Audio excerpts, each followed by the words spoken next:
Hey everyone, how's it going? Today, I've got 3 strange stories about home to share with you all.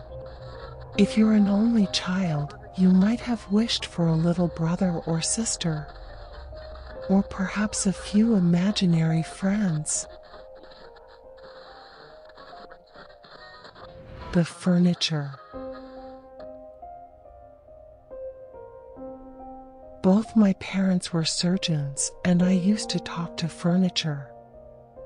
I grew up in an area where the properties are so large and the families are so wealthy that they build mansions and walls enclosing themselves in their own private paradises, never interacting with their neighbors unless by some strange coincidence.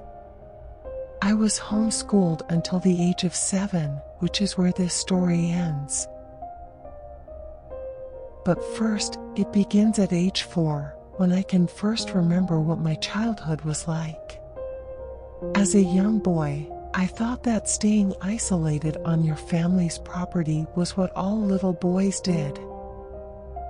Whenever one of my parents would go out, I'd ask to join, but they'd shake their heads, explaining that only adults left home and only in very, very dire emergencies. Aside from this, I never wanted for toys or activities and developed what my parents described as a wild imagination. I began to creating relationships with our household furniture, spending days conversing with them and naming each and every one. My parents seemed to indulge my imagination more and more, increasing the amount of furniture in the house dramatically. My father had always considered himself somewhat of a handyman and often explained to me his love of constructing things and how he had handcrafted certain pieces. And so 3 years ensued of deep emotional relationships I developed with the furniture in my home. Arnold was the soft sofa in the living room that seemed to move up and down as I'd recline on him reading my books. Sophia was my bed that shifted ever so slightly, rocking me back and forth as I fell asleep. Sometimes I could even hear her humming softly. When I'd lay my head on the table in my room, Claudio, I could hear palpitations in rhythm to my heartbeat. I constantly spoke with Theodore, a rather small chair that was very responsive to me, making humming sounds and strange vibrations even when unprompted. But above all, I loved Gladys, the largest, softest couch in the home, the one who seemed to share my breath. All the furniture felt so soft, so warm, and so alive to me. It's strange how fast things can change. It was a Monday, my 7th birthday, and my parents were in their workshop constructing a new piece of furniture as my present. A woman had gotten lost driving through the town, and although our gates were sealed shut, she had managed to push her way through. She knocked on the door lightly, and I jumped up, having never heard someone approach the house before. When I opened the door, her expression changed to horror. She sniffed the air and gagged. Then she picked me up and began to run. Tomorrow I turn 27, and I've been rolling over in my mind if I should sit in the gallery while my parents are executed. The headlines had labeled them worse than Karl Brandt, having reconfigured 167 people by my 7th birthday. They were never branded murderers because no one died, but it was much worse than that. 167 people to make 71 pieces of furniture, that's 664 limbs reassembled in formations no mind should conjure. Sometimes people think I'm a Buddhist. There is no furniture in my apartment.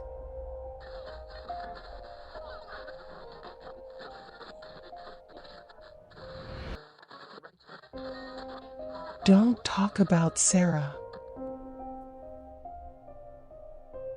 I always wanted a little sister. I would beg my parents, please, please see, and they'd roll their eyes and tell me that it wasn't as simple as I thought. That didn't stop me from talking about it every chance I got though. When they brought Sarah home, it was the happiest day of my life. She was so cute. I couldn't wait to share my toys with her. I started going through them, deciding which ones were hers and which ones were mine. I borrowed my daddy's label maker and started putting our names on each thing so we wouldn't get them confused. She cried a lot at first. I'd ask my parents why she cried so much, and they told me it was natural. They said when she got used to us and our house, she would calm down and not cry all the time. Sometimes though, she'd cry so loud that Daddy would have to take her into the basement where it was soundproof so the neighbors wouldn't complain. She slept in Mommy and Daddy's bed for the first month. Sometimes I'd try to join them, but they'd always lock their door. Mommy said their bed wasn't big enough for all of us to sleep in. I was patient. I knew the new bed with the bars that they'd set up in my room would eventually be hers.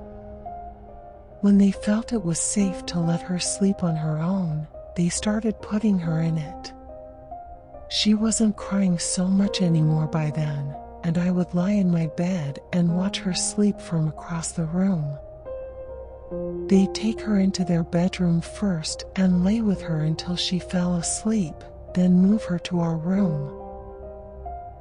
Some nights after she was moved, I'd see her lying there with her eyes open, just staring at the ceiling, so I'd go over and give her toys through the bars. A lot of the time she'd just throw the toy and then start crying, and I'd have to hide under my covers before Daddy came in to deal with her.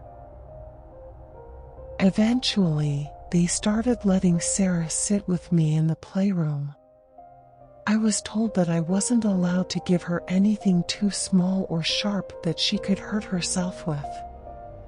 I was so happy. I would sit behind her and brush her hair and tell her she was the best little sister in the world. I showed her which toys were hers and which were mine, but she didn't seem to care. Sometimes we'd sit on the window seat and she'd bang on the window while I drew on it with special crayons.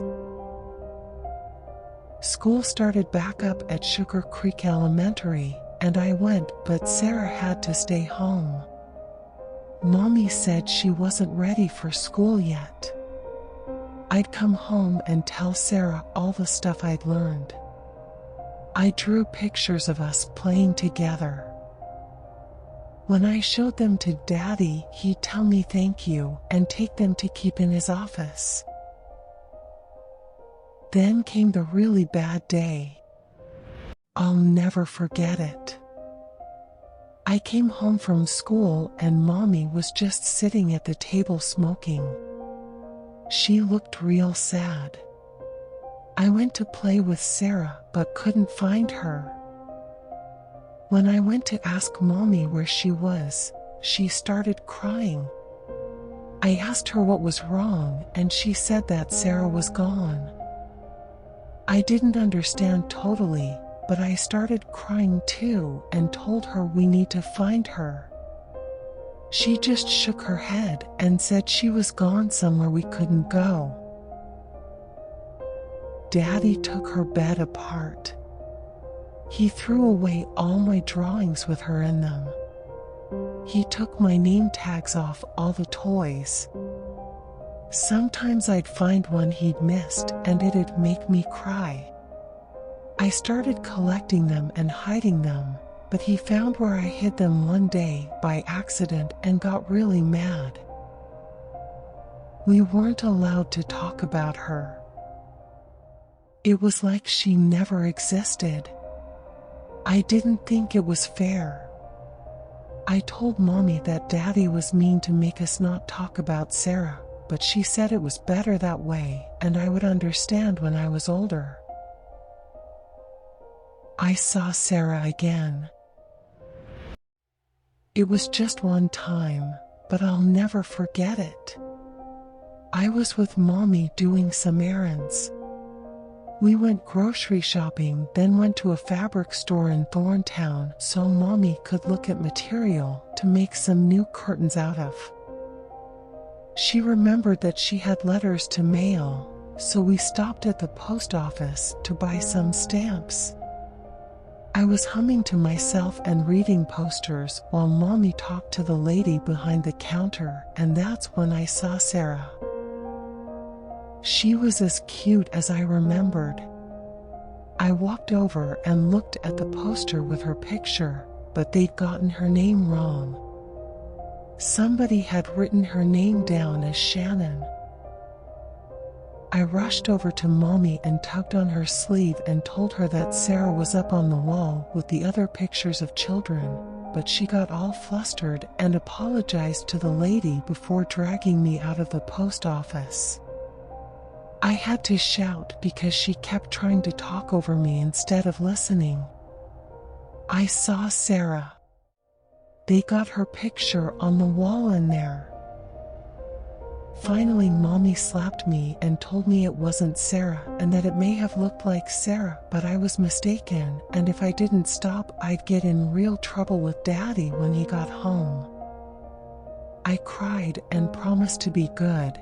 But even after I promised, I wasn't allowed to have dinner and had to sit in my room that night. I heard Mommy and Daddy talking in the kitchen and they got kinda loud. Somebody started banging open the kitchen drawers and then Daddy's feet stomped up the stairs, but I heard Mommy scream, "Don't you dare!" and he stopped outside my room, then went back downstairs. We never went back to that post office, and I never saw Sarah again. This is the first time I've talked about Sarah since that day.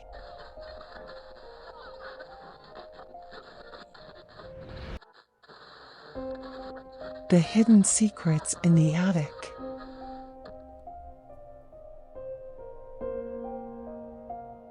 This is my first post, and I'm not a great writer, so apologies if this seems rushed.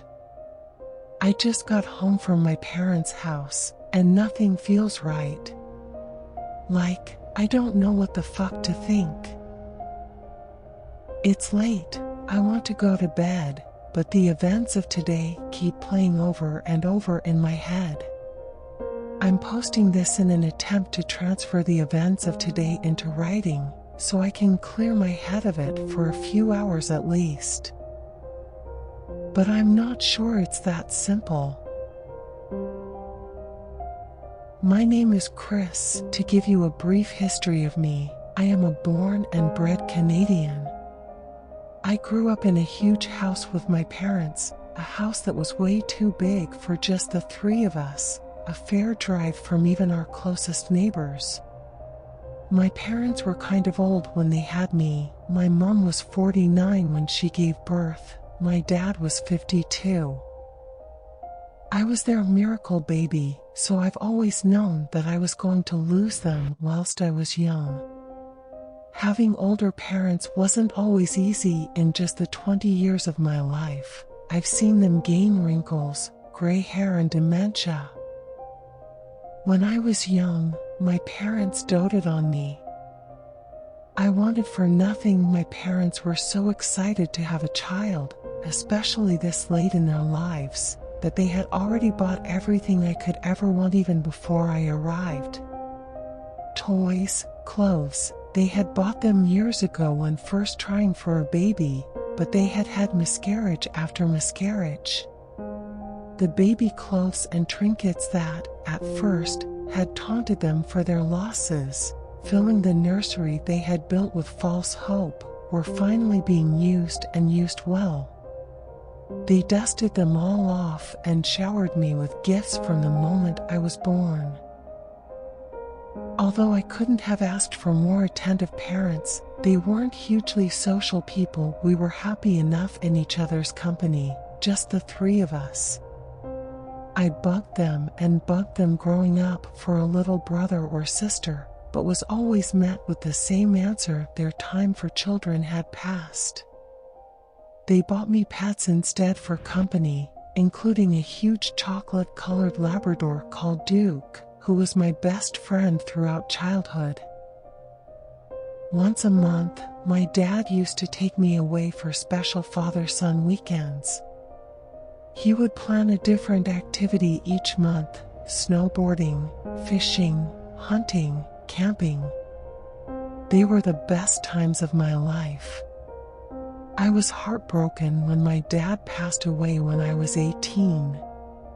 He had been my hero. There was just one thing that was odd during my childhood. I was absolutely never ever allowed in the attic of our house. My parents had it under lock and key, literally. They told me that they would let me in there someday, that all that was up there was old stuff from their previous home. They had moved to the house I grew up in just before I was born.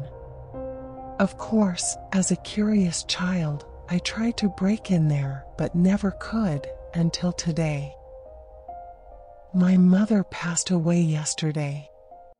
I was at college when I got the call. It wasn't a huge surprise. She had been struggling with breast cancer for a while. But still, I was pretty devastated. With them gone, I had no one left. I spent most of the day yesterday driving to the hospice to see her and to say goodbye. It was an emotionally exhausting day, and I just wanted to be alone for a while. I gathered up her belongings, and as it was way too far to drive back to college, I figured I would spend a few nights at their place whilst I arranged my mom's funeral. When I got there, the house felt empty and lonely. Being alone, I wasn't trying to hold it together for anyone, so I spent most of the evening and morning wandering the empty house, trying to soak in the memories. It wasn't until I passed by the door to the attic that it hit me: I now had the keys to the attic door. Naturally, I paused. There must have been a reason they didn't want me up there, but whatever it was, surely they would have wanted me to go up there now that I was an adult. I toyed with the idea of just leaving it alone, but I figured maybe there was stuff up there that was valuable that I should be aware of. I just had to know. Tugging on the cord to pull down the stairs to the attic, I reached up and started to climb to the attic door in the ceiling. I reached into my pockets for the keys and fumbled with the lock. My mind suddenly went into overdrive. Perhaps this was a violation of their trust. They had been vehement that I wasn't to go up there, after all. But then again, what secret could my parents have possibly been keeping from me? It was pitch black up there, so I waved my hand through thin air until it grasped a cord for a light. The light switched on, filling the attic with an orange hue. I don't know what I expected, but when my eyes adjusted to the dim light, I realized that it just seemed to be just a load of dusty boxes. I pulled myself up into the attic and stood up. The boxes weren't labeled, so I assumed they would just be old papers, old bills, and the like. Just in case they were papers for the house, I thought I should check. I opened a box to find lots of photos, old birthday cards, and workbooks from school. My mom was a very sentimental person, so it didn't surprise me that she had been squirreling away memorabilia of my life up here. A lump caught in my throat when remembering my mother. I sat down on the floor to look through the memories she had collected. At first, I didn't notice that there was anything wrong. I opened a card that I had written to my mom in kindergarten, scrawled in toddler hand, "Dear Mummy, happy birthday, love, Chris." I flicked through a photo album that my dad had collated of our weekends away. I stopped on a picture of us camping that was one of my favorite holidays away. I smiled, staring at the picture. But the longer I looked at it, the more I had this growing feeling that something wasn't quite right about it. I flipped the photo over to see my dad had scrawled on the back of it, "Me and Chris at the lake with Duke." I couldn't see Duke in the picture, but I do remember we brought him along on occasions to keep me company if I got scared in the night. The longer I looked at my father, the more I scrutinized it, the more I couldn't seem to remember him looking like that. His hair was darker, and he looked like he was skinnier than I remembered. I told myself I was imagining it, that all children have skewed memories of their parents, and moved on to another photo. It was me and Dad, bowling. Again. Something wasn't quite right. I was wearing green bowling shoes when I had always gone for the red. Red was my favorite color.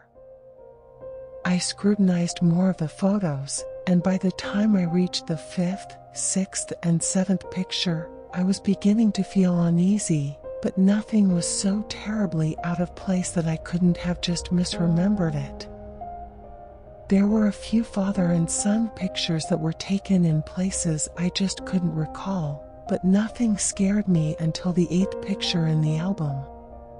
On the back was scrawled "Chris and Duke." I flipped over the picture and was horrified. It was me, grinning away, cuddling Duke. Except it wasn't Duke. The Duke in this picture was a big old Labrador, the same as always. Except he was golden, not chocolate colored. I dropped the picture. That made no sense to me. I had Duke since I was 5 years old, when he was just a puppy.